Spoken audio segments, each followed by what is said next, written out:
Friends, కళ్ళు తెరిచినా మాట్లాడలేని, కనీసం కదల్లేని పరిస్థితి వస్తే ఎంత నరకంగా ఉంటుందో కదా. ఇదే హరీష్ రాణా స్టోరీ. 2013లో 4వ ఫ్లోర్ పైనుంచి కింద పడి తను శాశ్వతంగా కోమాలోకి వెళ్ళిపోయాడు. ఏకంగా 13 ఏళ్లు బెడ్ పైనే కదలకుండా ఉండిపోయాడు.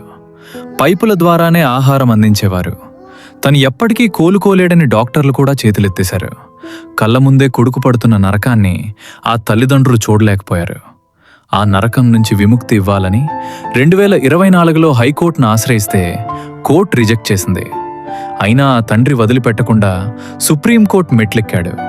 హరీష్కి ఎప్పటికీ కోలుకోలేడు అని డాక్టర్లు రిపోర్ట్ ఇవ్వడంతో వాళ్ళ బాధను అర్థం చేసుకున్న సుప్రీంకోర్టు ఇండియాలోనే ఫస్ట్ టైం ప్యాసివ్ యూథనేసియాకి పర్మిషన్ ఇచ్చి హరీష్ లైఫ్ సపోర్ట్ తీసేయమని ఆదేశించింది.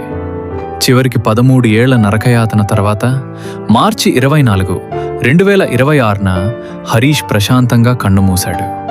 ఆ ఆత్మకు శాంతి చేకూరాలని కోరుకుంటూ దయచేసి 1 నిమిషం మౌనం పాటిద్దాం.